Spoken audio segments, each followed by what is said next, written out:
Ce téléspectateur va réclamer que je réponde à sa question. S'il vous plaît, vous avez à consommer votre temps. Alors, monsieur Tati, donnez-moi d'abord la première vidéo, parce que nous allons parler d'un sujet important. La bonne gouvernance en RDC. Quelle lecture que la classe politique peut faire de la bonne gouvernance? Alors, j'aimerais que nous puissions prendre une image d'une agence. Appelle-se Agence de prévention et de lutte contre la corruption.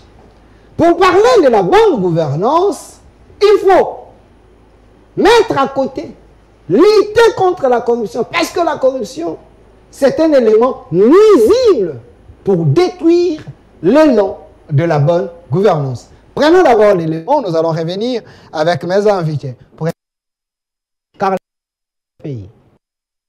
Organisée par l'Agence de prévention et de lutte contre la corruption, cette journée de réflexion sur la problématique de recouvrement des avoirs illicites en RDC a pour objectif de dégager des recommandations en vue de permettre à la République démocratique du Congo de pouvoir décoller en ce qui concerne bien sûr de questions en matière de recouvrement des avoirs. Cependant, le participant et les participantes auront au cours de cet atelier faire un diagnostic de ce qui marche déjà et de ce qui ne marche pas. Secondo, identifier le mécanisme pouvant permettre d'asseoir une vision à longue durée quant à ce. Pour sa part, M.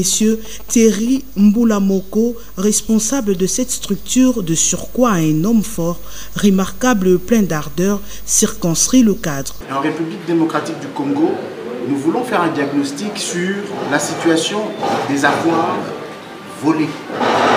La thématique le dit très bien, c'est une journée de réflexion sur la problématique du recouvrement des avoirs. Au moment de la saisie, au moment du gel, au moment du recouvrement, où est-ce qu'on en est en République démocratique du Congo? Lorsque la justice arrête quelqu'un et qu'il y a un procès pour corruption, les avoirs volés, détournés, où est-ce qu'ils sont? Nous voulons savoir. Il existe des structures en RDC. Nous voulons aujourd'hui réfléchir, faire le travail sur l'état du gel, des saisies et du recouvrement des avoirs en République démocratique. Il convient de noter que la présentation de thématiques a été faite par le bâtonnier Ankieri, qui vivra verra. Voilà, chers compatriotes et chers peuples. Le Congo, nous avons tout ici. Nous avons des richesses que le monde cherche. Nous avons des hommes intelligents dans ces pays. Mais il y a un problème du capital humain. Est-ce les restes peuvent relever les défis? Vous venez d'écouter ici, mes invités, ils ont dit, il y a les hommes qui ont excellé dans les antivaleurs. Il y a les hommes qui ont arraché les biens d'autrui. Il y a les hommes qui ont occupé la maison de l'État aujourd'hui, c'est leur maison. Les mafieux, les mafiateurs, les gens qui ne respectent pas les biens de la République. Mais sous le régime, Félix-Antoine Tshombo Tshisekedi, il a fait quelque chose quand même louable, en dénichant quelques têtes bien faites de la République et les donner de responsabilités pour essayer tant soit peu sauver ces pays. Lui-même avait dit Moka Oyo et si Ekoufakala. Mais il y a quand même le reste. Pourquoi j'ai demandé l'élément de l'appel? Agence de prévention et de lutte contre la corruption. La corruption tue le pays. La corruption détruit les pays. La corruption détruit l'élan de la bonne gouvernance. Parce que la thématique est là. La bonne gouvernance en RDC, quelle lecture? Je préfère ouvrir cette question avec M. Claude Ngoma. M. Thierry Mboulamoko, que vous venez de voir, d'écouter, il est le coordonnateur de l'APLC. L'homme qui est ici, moi je l'appelle le flic de la République. Il y a lui, Gilles Linguet et les autres. Alors, parlons un peu de la bonne gouvernance et parlons de la corruption dans notre pays. Est-ce qu'on peut faire face de la corruption dans notre pays? Mais j'ouvre la question à M. Claude Ngoma. Vous êtes dans l'opposition, mais ici c'est la République.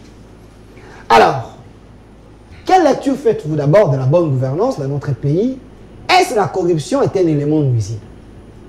Très bien, mon cher Delphin. Et d'abord, de manière grosso modo, il faut retenir que la bonne gouvernance est synonyme de la transparence dans la gestion de la chose publique. Ok. S'il n'y a pas de transparence, on ne peut pas parler de la bonne gouvernance. Voyez-vous? Et donc, ça, c'est la ligne maîtresse, qui est la transparence dans la gestion de la chose publique. Et aussi, il faut comprendre que dans la bonne gouvernance, il faut un esprit managérial. Il faut un esprit managérial. Il faut un dynamisme capable de pouvoir booster les choses, bouger les lignes, allant dans le sens de décourager tous ces véreux ministres et tous ces véreux DG qui ont l'habitude de détourner le bien de l'État.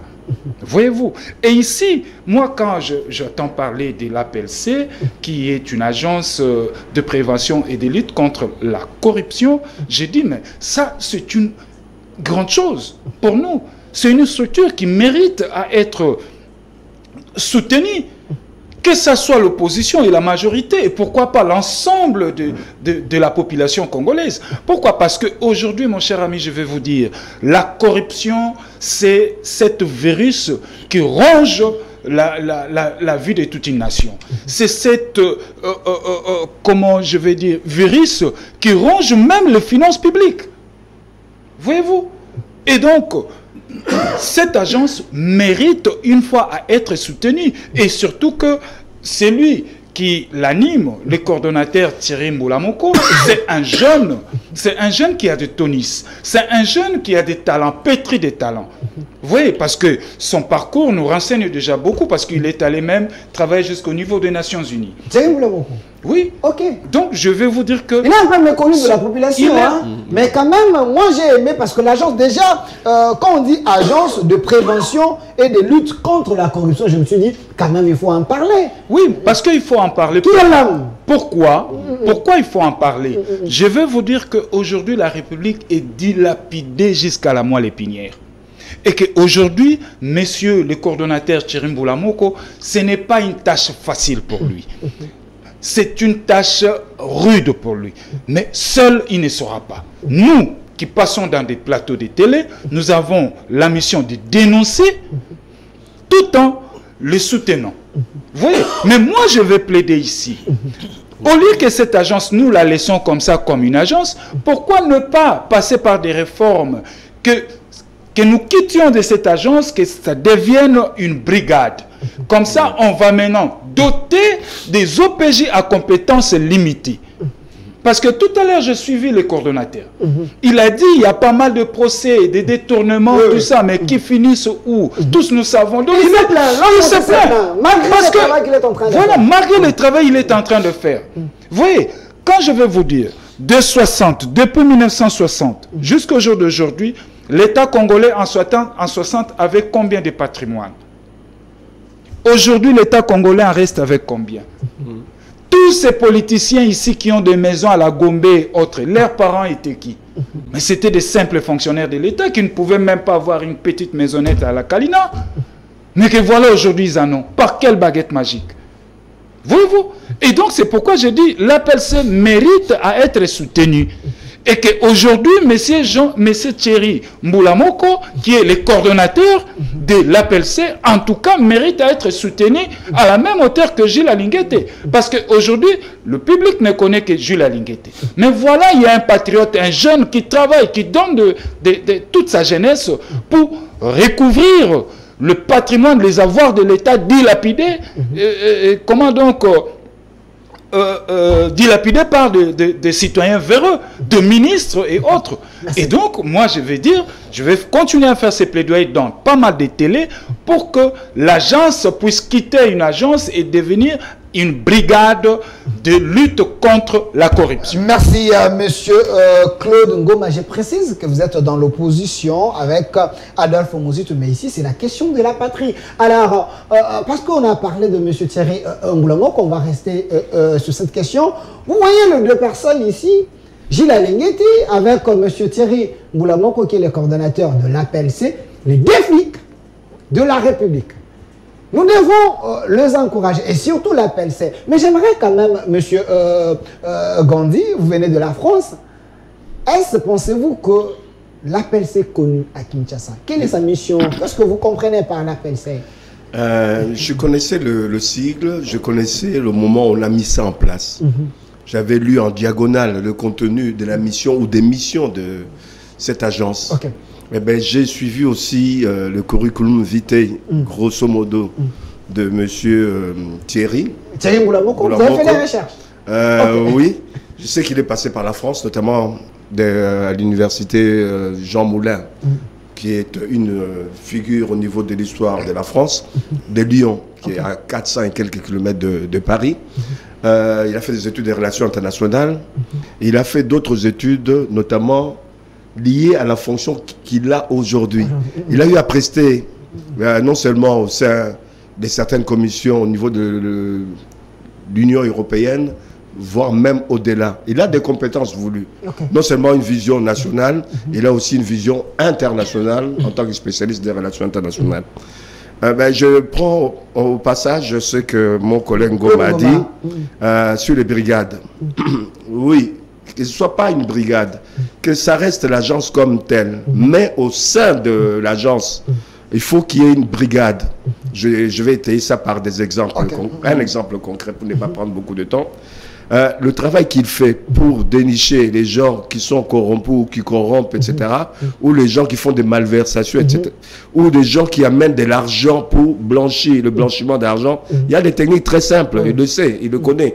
On le sait. Il n'a pas une tâche facile, apparemment. Ouais, il n'a pas une tâche facile, il faut qu'il soit bien entouré. Soutenu aussi. Et soutenu.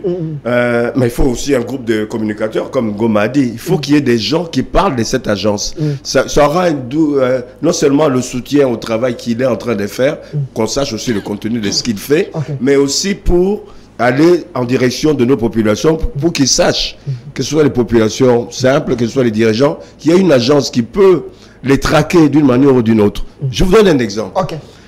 Dans les quartiers UP de la région parisienne et de Paris, il y a une brigade. C'est pour ça que j'ai été intéressé par le mot. Il y a une brigade spécialisée qui est là. On t'a embauché. Tu es là juste à prendre le numéro d'immatriculation des grosses bolides, comme les 4x4, comme des voitures de sport et autres, qui coûtent énormément cher. Ton travail consiste à prendre l'immatriculation et aller rechercher, savoir ça appartient à qui? Et cette personne fait quoi? Combien il paye d'impôts? Comment il a fait s'il paye d'impôts? Comment il a fait pour avoir beaucoup d'argent, etc. Puisque c'est là que c'est dangereux. D'ailleurs, vous verrez que ça peut nous amener à des coûts que nous avons au niveau de l'Est, Mwanga, Chouchou et autres. C'est-à-dire quand vous savez que cette personne ne travaille pas à un endroit où il peut, d'ailleurs ici, tu ne peux pas t'enrichir jusqu'à payer une voiture de 300 000 euros ou dollars, puisque le salaire ne te permet pas. Même le ministre, il faut mettre l'argent de côté plus. C'est-à-dire, ces gens-là, ce sont les mêmes qu'on trouve dans les blanchiments d'argent qui viennent de l'étranger, dans le blanchiment d'argent qui viennent de la drogue, des blanchiments d'argent qui viennent de détournement de fonds publics. Mais le risque, c'est quoi? C'est pas seulement de vider les caisses de l'État. Le risque, c'est que ces gens-là ont des moyens énormes. Associés, ils peuvent être très dangereux pour la République, puisqu'ils peuvent fomenter, financer la rébellion. Ils peuvent fomenter, organiser les Kounouna. Et puis c'est très dangereux pour la République. Au niveau sécurité, je pense que cette agence a un rôle même beaucoup plus déterminant que l'IGF. L'IGF fait les petits trucs derrière du tout. Mais c'est important. Selon ce que j'ai appris, l'agence a plus de pouvoir. Pas seulement le pouvoir, mais peut sauvegarder non seulement les finances publiques, peut aussi sauvegarder la sécurité de la République. On peut aller plus loin, donc je ne vais pas m'éterniser. Mais pour ça, non, là, la question des valeurs, la question était tellement large, je laisse la parole aux autres. Monsieur Delphin, justement pour compléter M. Gandhi, vous voyez, l'IGF est là justement pour assainir les finances publiques. C'est là où la compétence de l'IGF se limite. Mais avec cette agence, il a une compétence élargie. Donc il peut même aussi venir auditer, mais pas auditer, mais faire des investigations, même Bien au sûr. sein de l'IGF. L'IGF, Cour des comptes. Je vous ai dit pour les voitures, mais c'est pareil pour les immeubles. C'est pareil. Comment expliquer que une personne, même s'il était ministre pendant 10 ans, puisse avoir 10 immeubles, 15 immeubles? Ça pose un Et ces problème. gens-là, apparemment, ne déclarent pas l'air bien quand ils c'est entrent le dans le comble. gouvernement. Voilà, Mais quand tout à ils fait. sortent, vous voyez, ils deviennent de millionnaires. Donc, Et ils ne paient pas l'appel, d'impôts non plus. Oui, Non oui. plus. Donc, l'appel, c'est à le pouvoir de les contrôler, de veiller pour Oui. aider moins la République, agence de prévention et de lutte contre la corruption. Monsieur Benoît Yolama, vous êtes du PPRD, vous êtes dans l'opposition. Ici, la question n'a pas de couleur parce que vous êtes un républicain. Pensez-vous que l'appel, c'est peut aider la République à avoir la bonne gouvernance, si cette mission est vraiment respectée? Bon, il faut dire que la question a découlé. Elle a découlé puisqu'il y a la dimension politique à l'intérieur. D'abord, par rapport à l'élément que j'ai suivi, et à l'ordonnance ayant créé d'abord la structure, la PLC, une très bonne ordonnance lorsque j'ai lu le contenu, avec près de 13 articles, je crois si je ne me trompe pas. Il y a des missions qui sont des véritables armes de guerre qu'on a données aux coordonnateurs. Mais la première des questions qui me revient à l'esprit, c'est l'environnement dans lequel le coordonnateur va travailler. Nous l'avons relevé ici, que la plupart de ceux qui constituent aujourd'hui l'Union sucrée, ce sont des criminels politiques et économiques. Les maisons, ce sont eux qui ont détourné. L'argent, ce sont eux qui détournent. Les maisons, ce sont eux qui vendent. Et c'est le même qu'il faut qu'il aille combattre. Or, lui, on le met sous l'autorité du directeur de cabinet, bien que le président de la République chapeaute la structure. Donc, il y aura d'abord un problème. À chaque occasion qu'il va agir, il y aura un coup de téléphone qui va lui dire « Stoppez, n'allez pas au-delà de ça ». La plupart de ceux qui ont quitté l'ex-force politique du président Quand vous parlez de coup de téléphone, FCC, donc les gens qui aiment exceller dans ces manœuvres qui détruisent les gens qui la ont nation. déjà excellé dans ces manœuvres, Voilà. pas qui veulent Ils peuvent exceller, ils ont peser. déjà excellé, ils ont déjà porté, ils sont même déjà barbus dans les domaines, ils sont déjà des grands. Donc pour eux, ils n'accepteront pas. 1. La collaboration. 2. La restitution des biens volés. Et 3. Qu'ils soient traqués et amenés devant les juges. Puisque dans le groupe des gens qui vont traquer, on regarde un peu comment la société fonctionne. Pour l'opinion d'abord, c'est deuxième Luzolo qu'on les a donnés. Parce que vous connaissez Luzolo Babi. Il a presque la même fonction que Luzolo Babi. Mais même Luzolo à l'époque, permettez que je prenne des cas. Luzolo est arrivé ici à l'hôpital de Kintambo. Il voulait empêcher qu'il y ait spoliation, tout ça. Mais le premier qui voulait abattre le ministre Luzolo, c'est un policier. C'est un policier qui avait chargé son homme pour tirer sur le ministre. Si le ministre n'avait pas de garde corps avec lui, à l'époque, Luzolo qui était ministre de la Justice, peut-être il serait déjà mort. Et dans le réseau, actuellement, il y a les Libanais qui ont déjà poussé leur pays à la faillite, le Liban. Il y a les Indiens, dont l'un de la société construction House, dont je vais citer un cas, un dossier que je connais amplement ici, où il y a même le ministre d'État en charge de l'urbanisme et habitat qui est impliqué, plus ou Mabilou. Ok. Il est là, j'ai avec moi les documents, je vais en arriver. Et vous prenez encore tous les Pakistanais et consorts qui sont gardés par des policiers laissés par l'ancien commandant de la ville de Kinshasa. Donc tous ces gens-là sont des véritables ennemis qu'il va rencontrer dans son parcours, dans son travail. Donc il doit être d'abord bien sécurisé. S'il n'est pas sécurisé, nous allons déplorer parce que les criminels, même en Italie, c'est connu, ils n'ont pas d'état d'âme, ils n'ont pas d'amis. Ils tuent facilement. Et tous ces gens sont connectés, soit aux généraux, soit aux services de sécurité, soit dans certains parquets. Et lorsqu'il faut envoyer ces gens devant le parquet, sont des véritables magistrats qui ont encore l'affection de la patrie. La plupart des magistrats, même à 80%, On peut citer Kembo, la GUCN du parquet général, c'est un homme intègre, oui, un homme intègre, Moupoué. Mais il y a des magistrats qui sont plus que des kamikazes, et même des professeurs d'université. La majorité. Je sais de quoi je parle. Okay. Et donc, lorsque lui va envoyer des dossiers, avec l'énergie comme ça. Son premier ennemi, c'est le service de sécurité. Okay. Son deuxième, c'est l'armée. Son troisième, c'est la police. Son quatrième, c'est les magistrats. Et c'est dans ces gens-là que tous les Libanais indo-pakistanais qu'on sort créent les regroupements. C'est là qu'ils opèrent. Alors, j'ai parlé par exemple... Donc c'est tout un réseau. C'est tout un réseau. Ils fonctionnent en réseau, ils ne peuvent pas fonctionner de manière séparée. C'est les efforts de flics de la République. Vous avez l'histoire de M. Gassan, qui était en RDC. Depuis le groupe Kanafer, ils étaient renvoyés avec Kengo, puisqu'ils faisaient le blanchiment des capitaux avec les nouveaux Zaï qu'avait créé l'ancien premier ministre Birindois. Et Kengo, lorsqu'il prend le pouvoir, il les chassa. Ils sont revenus sur d'autres formes. Donc parmi ces gens-là, il y a M. Gassan qui est une société de construction ici à Kinshasa. Il a été renvoyé par ordonnance présidentielle. Au moment où je vous parle, M. Gassan serait ici à Kinshasa. Et qu'est-ce que le monsieur disait?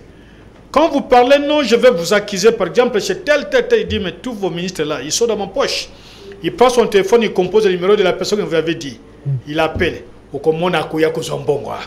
Et quand vous arrivez, s'organise de mettre des gens derrière, on vous filme, hein, vous êtes passé par là, vous avez pris de l'argent. Un jour, par hasard, j'ai posé la question de savoir comment il fonctionnait. Moi, on me dit, mais dans son dossier, il y a le professeur Chibango Kalala. Dans son dossier, il y a Roubero. Dans son dossier, il y a Bahati. Dans son dossier, il y a Pierre Lumbi. Les gens qu'on m'a cités, ce sont des gens qui étaient la plupart des hauts placés de la République. On me les a cités. La liste n'est pas exhaustive. Okay. Et aujourd'hui, le monsieur est revenu au pays. Avec quelle pratique? Mais c'est la même pratique. Vous prenez la société moderne de construction. Je vous donne un cas, pas tant. 2 minutes. Oui, mais c'est très intéressant parce que ça va l'aider. Ok. Alors, maintenant, en 2016, la société moderne construction a érigé des immeubles jumeaux sur le fleuve Congo ici, à côté des casiers judiciaires. Il y a eu une convention signée entre l'État congolais et la société. Sur les 26 niveaux, l'État congolais récupérait 12 niveaux, 12 étages qu'on a mis dans le domaine public de l'État. Et la société indienne, qui est connue dans des mésaventures, restait avec elle sur presque 14 ou 16 niveaux. 14. Et lorsque vous partez très loin, en 2020, ça c'est le journal officiel, en 2020, et ce document a été signé par 3 responsables du pays. Tamboué Mwamba comme ministre de la Justice, Ngwe comme ministre de l'Urbanisme et Habitat, les représentants, le ministre de la Défense et les représentants de la société, publié au journal officiel. C'est ce que j'ai en main et le numéro est connu du journal officiel, c'est le numéro 24 qu'on peut vérifier. C'est qu'en 5e année au journal officiel de la RDC qui est un service du ministère de la Justice. En 2020, le journal toujours officiel, le numéro spécial, le numéro 09. C'est le ministre d'État en charge de l'urbanisme et habitat, M. Pius Mabilou, qui signe un arrêté désaffectant les immeubles, donc les 12 niveaux qu'on a accordé à l'État congolais, qu'on a mis dans le domaine public de l'État congolais, pour, semble-t-il, restituer à la société indienne. Et on a restitué à la société indienne, mais selon de bonnes sources, des services et nos services de sécurité, la société indienne aurait reçu seulement que 2 niveaux. Les 10 autres niveaux ont été partagés. Probablement, certains collaborateurs du chef de l'État sont à l'intérieur. Comment lui va-t-il aller récupérer un tel bien? Que s'il saisit aujourd'hui le Conseil d'État, le Conseil d'État peut annuler. Mais s'il y a pression sur le Conseil d'État, le Conseil d'État ne va pas annuler parce qu'il y aura des intérêts. L'argent va circuler comme ils sont habitués à faire circuler l'argent. Mais il y a des erreurs sur le plan des droits. Il y a la théorie de l'acte contraire qui est déjà violée, son principe est déjà violé, puisque le premier arrêté a été un arrêté interministériel. ce n'est pas 3 ministres. Mais ici, le ministre Mabilou se donne le luxe de le signer seul et il abroge les dispositions antérieures en violation de ses principes et des droits. Et un autre élément très important, c'est que lorsqu'il désaffecte comme ça, il y a tout un réseau. Il y a tout un réseau. Donc, si lui ose entrer dans ces réseaux sans avoir l'appui du chef de l'État, il n'y arrivera jamais. Et donc, il doit absolument avoir l'appui du président de la République si réellement il a nommé pour lutter contre la corruption et le blanchiment des capitaux. Merci monsieur. Si je peux terminer. 5 secondes. Nous avons vu, il y a d'autres documents sur le cas de Claude Malouma, où on a désaffecté, et je vois même les documents Matata ici, où on a sorti du trésor public 550 000 $, par procédure d'urgence. Le document est là, c'est vérifiable, et la concession qui était censée revenir à la police n'est jamais revenue à la police. Et la police travaille où?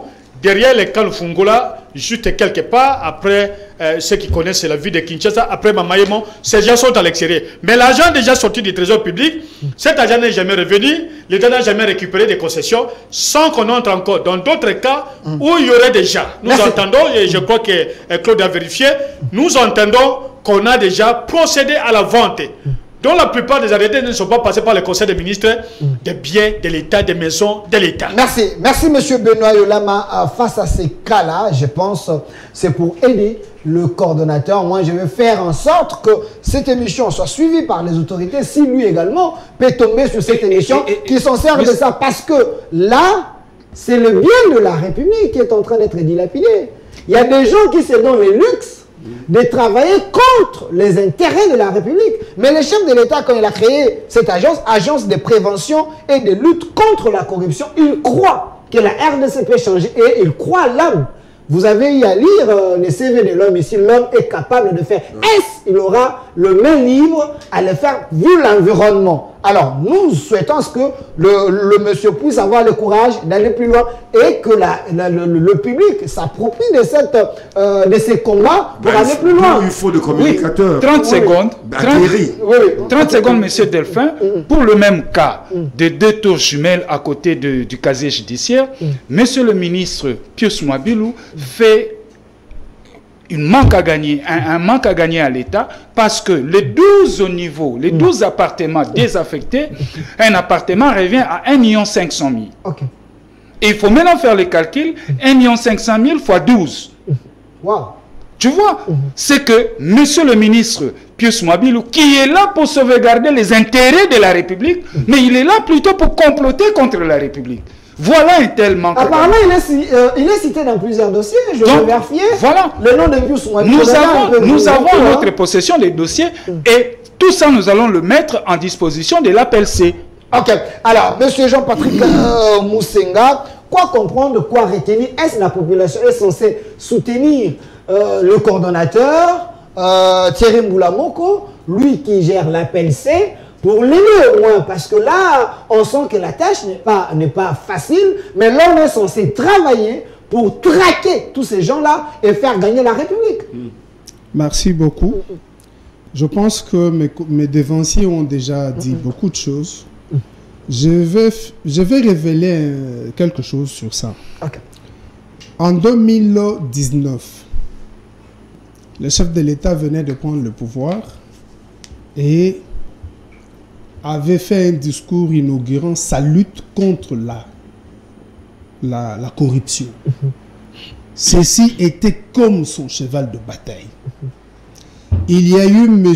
Kabongo, que Yolama et Gandhi doivent connaître parce que nous nous retrouvions avec lui au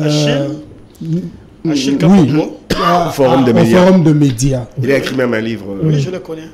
Lui et moi, nous avions travaillé pour apporter un plus dans le processus de la mise en place de l'agence.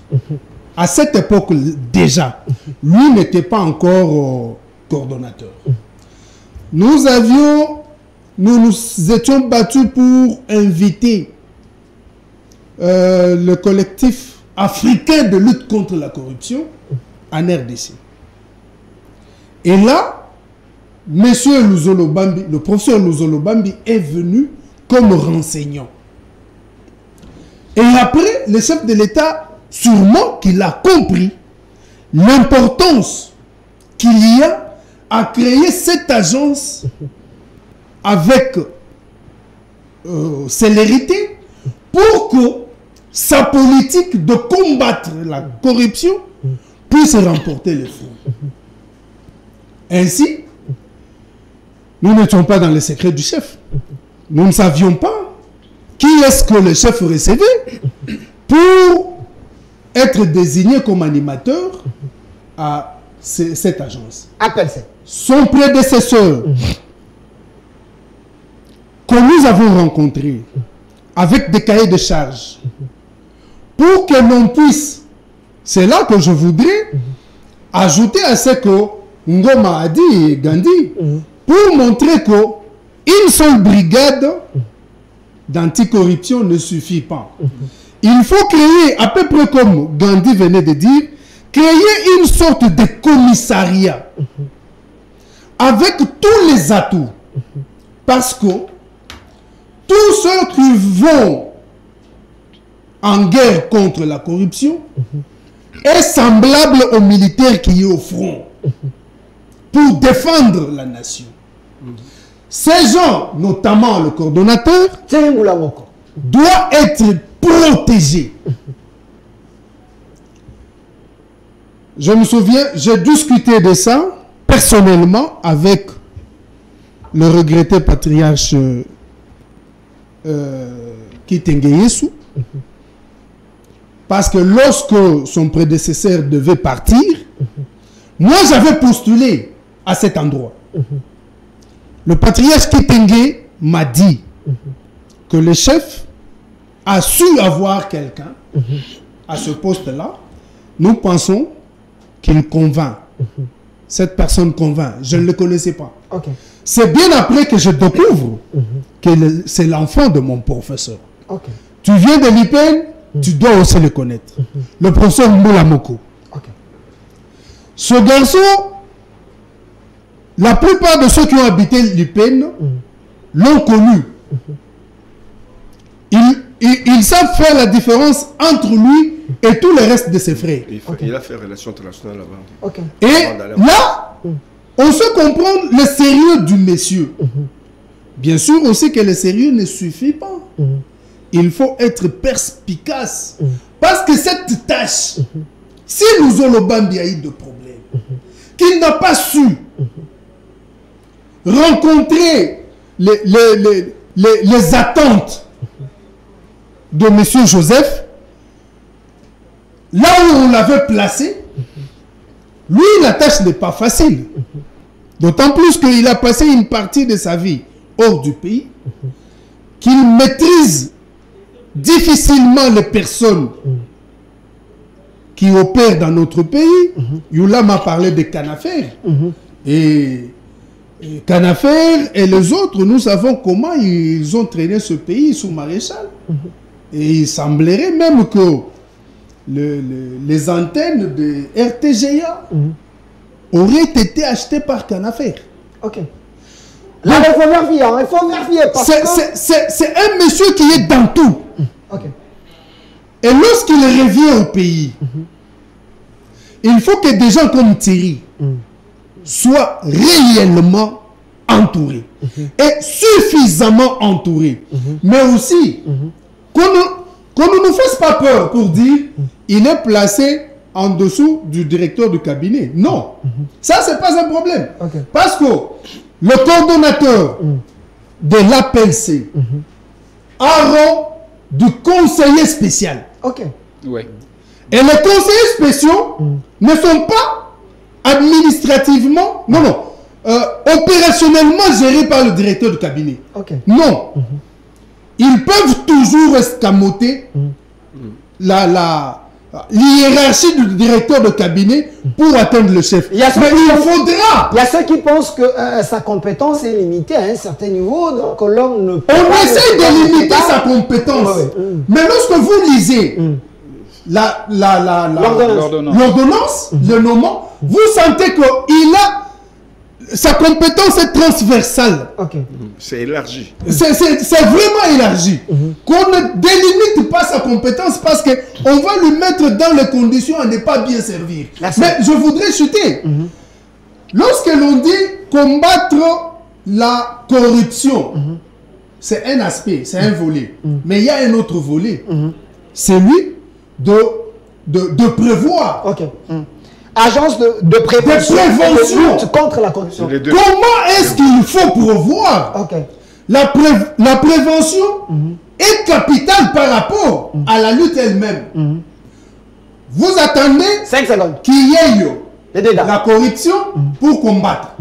Mais la corruption aura déjà eu lieu. Mais lorsque vous intervenez à la prévention, vous empêchez. Et là, il lui faut beaucoup de moyens, il lui faut beaucoup d'yeux, mais il lui faut aussi beaucoup de pieds. Merci. Qu'il n'a pas encore. Donc moi, je souhaite que l'on puisse repenser la question et lui donner les moyens qu'il faut. Et le ministre du Budget et des Finances, ils doivent réellement travailler dans ce sens-là pour que l'APLC ne manque pas de moyens. Remettez la photo, s'il vous plaît, je vais terminer. Pour que l'APLC ne manque pas de moyens. Je vais vous donner 30 secondes pour que vous puissiez terminer l'émission. Mais j'aimerais quand même placer un mot. S'il vous plaît, le monsieur que vous voyez ici, le coordonnateur de l'APLC, M. Thierry Moulamoko, je suis tombé sur certains dossiers et j'ai vu que l'homme est en train de travailler, mais il est dans le noir. Il fait un grand travail pour l'intérêt de la République. Alors, moi, comme journaliste, je m'approprie ces combats. J'aimerais vous également, les leaders d'opinion, que vous puissiez récupérer ces combats. C'est pour l'intérêt de la RDC. L'homme est compétent. Vous avez lu son CV ici. L'homme est capable de relever les défis. Mais le milieu où il se trouve, on ne va pas lui laisser la tâche facile. Il faut que nous puissions l'aider, nous puissions les soutenir, nous puissions crier tout haut. Parce que le chef de l'État a déjà pris l'engagement de créer cette agence. Mais comment cette agence doit aller plus loin si l'agence n'a pas assez de moyens? Alors nous devons prendre le devant et soutenir M. Thierry Moulamoko et l'APLC parce que l'APLC c'est pour l'intérêt de la République. Alors, M. Gandhi Kassel, 20 secondes, on retient quoi par rapport à notre thématique? Que l'élan est là. L'élan est pris déjà. Les objectifs sont très clairs et soutenables. Mais aujourd'hui, ça dépend aussi de M. Thierry Moulamoko. C'est à lui de faire comme IGF, même mieux qu'IGF. Vous voyez, IGF communique très bien. IGF a des communicateurs, a des communicants qui sont un peu partout éparpillés au niveau des médias et de la République. Moulamoko doit avoir une ligne budgétaire de son fonctionnement par rapport à la communication. S'il n'a pas de communicateur, il attend simplement que le journaliste comme vous, de temps en temps, évoque la question, ben, c'est perdu. Donc il faudra de manière permanente qu'il y ait une équipe de baroudeurs, au niveau de communication qui soit à même de pouvoir avoir l'information de l'organe qu'il dirige pour pouvoir, le cas échéant, parler de ça, non seulement de l'existence de cet organe, mais aussi de ses réalisations, non seulement des réalisations présentes, éventuellement futures, avec un double rôle, non seulement de le faire connaître, pas lui en tant que personne, mais son organe, mais aussi travailler dans le sens de vulgariser, faire connaître l'organe, et que ceux qui voulaient, ou qui veulent, ou qui continuent à faire ce genre de détournement de fonds ou qui viennent par le truchement d'Hezbollah, par les Libanais et autres. Les Américains étaient venus à un moment donné ici, pourquoi? Par rapport aux Libanais et autres Hezbollah qui viennent blanchir, faire le blanchiment d'argent ici et aller financer le djihad, etc. Faisons attention, puisqu'ils ne financent pas les djihad, ils peuvent aussi financer nos Koulouna, nos rebelles. Merci. Faisons attention. Merci, monsieur Gandhi Kassende, monsieur Claude Ngoma, 35 ans. On retient quoi par rapport à la thématique d'aujourd'hui? Non, l'opinion doit retenir qu'aujourd'hui, nous avons une agence qui lutte de prévention et de lutte contre la corruption. Et que l'opinion, j'invite l'opinion aujourd'hui de s'approprier de cette agence. Voyez-vous? Et à l'opinion, vous qui avez des dossiers, si vous avez de preuves probantes n'hésitez pas à vous adresser. Écrivez à l'APLC. Écrivez. Son rôle, nous aussi, nous avons le rôle de l'aider. Nous avons des dossiers entre nous, mais ne faites pas ce que nous appelons du chantage. Élaborez un dossier. Vous avez des preuves, écrivez et vous aurez la suite. Parce que tous, nous devons préserver la les délation est permise dans ce cas-là. Voilà. Nous devons préserver le patrimoine de la République. À tous ces spoliateurs, ils doivent nous retrouver dans leur chemin. Et que moi, Claude Ngoma, je me constitue à un partenaire face à l'APLC. À tout moment, si j'ai des dossiers sensibles et j'ai des preuves probantes, je n'hésiterai pas de remonter vers l'agence pour pouvoir remettre le dossier entre les mains de l'agence pour un suivi, un suivi approprié. Merci, merci. J'aimerais que ça soit aussi pour tout Congolais, parce que nous devons faire peur à ceux qui font saigner l'État. Alors, M. Benoît Yolama, on retient quoi? Bon, je voudrais terminer par un petit ou des cas. Le premier cas, c'est qu'à l'époque des Mosée, il y avait Obama, pas Obama, Obama, qui était l'office des biens mal acquis, qui s'était servi du dossier des biens mal acquis de la conférence nationale souveraine. Et je me suis rappelé d'un dossier qu'avait Orgaman. Orgaman occupait une concession de l'État vers Kitambo au niveau des dépôts centraux des médicaments, quelque chose comme ça, qui était un bien de l'État, mais Orgaman s'était approprié. Quand on avait proposé à cet ancien collaborateur de Mosée 300 000 $, il avait refusé, qu'avec Mosée, ça ne peut pas passer. Qu'est-ce qu'ils avaient fait? Les gens de l'Orgaman sont partis donner au fait ministre de la Justice et Moïse Congo de l'argent.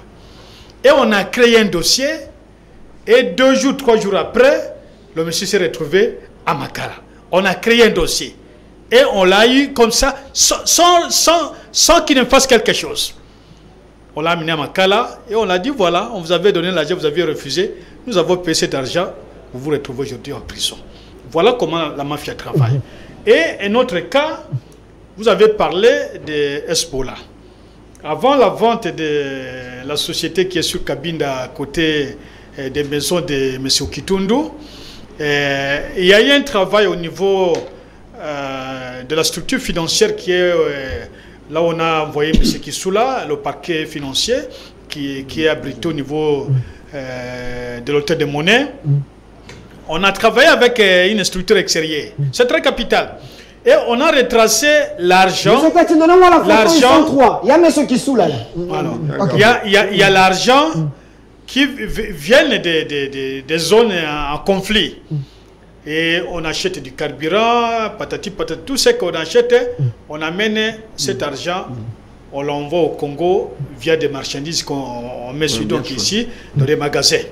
Et lorsqu'on met le produit, on vend le produit ici, et le produit rentre soit par l'Ouganda, l'argent, soit par l'Ouganda, soit par le Kenya, soit par le Rwanda, et retombe dans les zones en conflit dans la partie palestinienne. Et c'est retracé, il y a des documents. Et ces gens-là, ils sont capables de vous assassiner en une journée. Oui. Même 10. Ils ont des moyens. Et ils vont utiliser qui? Ils vont tenter au niveau de la police. Ils ont des gens qui travaillent avec eux. Au niveau de l'armée, dans tous les petits services, ils ont toujours des gens qui travaillent avec eux. Et c'est eux qui ont des sociétés un peu partout ici en Afrique. Bien qu'on ne soutienne pas que l'État soit ce qu'il est aujourd'hui, mais nous estimons que dans ce travail, il doit réunir 3 éléments. Le premier élément et le plus capital, c'est l'appui personnel du chef de l'État. Si cet appui n'existe pas, quelle que soit l'ordonnance, quel que soit le moyen qu'on peut lui donner, il ne fera absolument rien. Et il faut qu'il soit en mesure d'avoir le chef de l'État au téléphone. Deuxième élément, une collaboration. Il y a des gens, quand même dans la NEM, même dans la demi-paix, il y a des gens qui ont encore l'amour de la patrie. Il y a M. Kissoula, il y a encore. Les gens font pas parce que je connais des dossiers qu'on a dénoncés qui n'ont jamais intervenu. Puisqu'on a le cas des dossiers que je viens de parler ici, et de la consul de la police, il n'a jamais répondu. Alors, et dans ce travail, en tout cas, il doit collaborer avec le service de sécurité. Il y a des gens qui ont encore la passion du Congo et l'amour de la profession. Il y a certains qui sont là. Ce n'est pas nécessaire qu'on les cite, parce que si nous les citons, ils seront écrasés par les chefs qui sont des corrompus. Merci. Au niveau de l'armée, 5 secondes. vous avez entendu que plus de 80% des fonds qui étaient destinés à l'armée étaient consommés au ministère de la Défense. Et Bemba n'est pas un citoyen vraiment très intègre en matière d'argent. Donc le réseau sera aussi très renforcé avec le même qui sont dans les RCD, qui se métamorphosent tous les jours, qui changent d'identité. C'est aussi un réseau criminel. Merci. Mais au niveau de l'habitat, au niveau de des affaires foncières, budget, finance. Non, s'il a besoin de documents, je crois qu'on peut lui fournir autant de documents qu'il aiderait à faire bien son travail. Merci, monsieur Jean-Patrick Moussenga, 30 secondes, je termine avec vous. Mais j'aimerais dire que monsieur Thierry Mboula Moko a besoin de notre soutien. Et le soutien du chef de l'État. Parce que le mal est tellement profond en République démocratique du Congo. Lui seul ne saura pas. C'est vrai, monsieur Kissou là est là, qui fait un bon travail. Gilles Adengeti également. Mais monsieur Thierry Mboula Moko est au-dessus. Il peut mieux faire pour l'intérêt de la nation. Même les inspecteurs de finances qui se font corrompre, parce que nous attendons des choses. La balle est dans son camp. Merci. Alors, monsieur Patrick Moussenga, 30 secondes, j'ai terminé. Je réitère le même soutien à monsieur Thierry Mboula Moko. Et je lui demande de trouver des installations à la cité qui soient accessibles.